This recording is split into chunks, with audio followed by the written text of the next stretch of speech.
I think I was the only one kind of excited for this movie, and definitely one of the only ones that went to see it. I just threw a truck at a dragon. I love my life. I liked the first one quite a bit. It had a real heart that got me invested and a really fun overall execution to it, and was just there to be a good time. My main issue with that first one was Zachary Levi played a teenager in a man's body pretty well, but it didn't always feel like Billy. And that problem is even more the case here because Asher Angel is barely in the movie, even though he's the main character. And it feels like they're playing two totally separate characters. Asher Angel is awesome, but he's barely in it, and that massively drags the film down for me. The main issue I have overall, I think, is that this film has heart in it, but it feels pushed into the background instead to focus on the mythology and a plot that just isn't particularly interesting. I really like Sam Berg and can't wait for him to return to horror. I think the first Shazam was pretty great, but this one basically doubles down on everything I didn't like about that first one. However, there are good things here, don't get me wrong, but they're underneath those negative aspects, like Billy feeling like he doesn't deserve these powers, as well as worried about losing his family again, and being unable to lead this team. Really strong stuff, but I think the disconnect between Levi and Angel drags that down, which is a shame because the scene with Angel on the rooftop was great, but again, it's not that prevalent throughout the film. A character it does nail though is Freddy. Everything about him is balanced and executed really well, and I really felt for him throughout the entire film.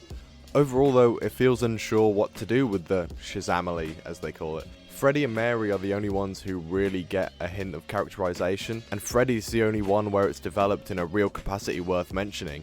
Levi's performance also feels like just kind of a PG Deadpool, and it's kind of weird. The comedy throughout is really hit or miss overall actually. There were odd moments where it did work and I did laugh quite a few times, but there were also too many moments where it just didn't land.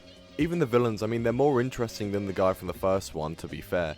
But the one who goes rogue, deciding to destroy Earth rather than rebuilding in their own, home realm, it just doesn't make sense to me. And Helen Mirren's character seems to be somewhere between good and bad, and it's through them that we get all the mythology for the film, and I just don't care. Sam Berg's direction is a real help to the film though. I mean, there's some really fun action sequences, especially with that dragon in the final act. It's really grand and just a really enjoyable final act. Also, it has to be mentioned that everyone on the effects team and Sam Berg, they worked miracles because this film had a budget of around 100 million, I believe, which for superhero movies now and how they're made, that's pretty low. And I know the film doesn't always look amazing, but considering that, it looks pretty great. Really fair play to everyone involved.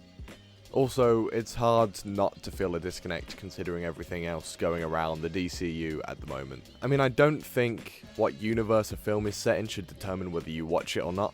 I think whether you're actually interested in the film or want to watch it yourself should determine you watching the film. But the issue is, this film feels half connected to the universe, which we all now know is being left for dead essentially, with Wonder Woman showing up and all the mentions of the different characters, because the character of Shazam is heavily affected by the other heroes and world around him. And I think they could have written around it much better, as they did in the first movie, because even when that came out, we didn't have Superman, it was still a mess then as well. But due to the even more disconnected state of the universe that it's currently in, the connections that the film tries to make don't really work. That ending as a whole felt very weird actually. For a minute I thought they were actually going to kill off Billy, and I thought that would have been a really bold move actually, and really added to the film. But to be fair, the lack of young Billy throughout, and then Wonder Woman just kind of showing up to bring him back from the dead, just for the sake of it, it doesn't mean anything. And the lack of young Billy kind of made it hard for me to be as emotional as I could have been. And like I say, the Wonder Woman moment just feels like it's there as an excuse for a cameo,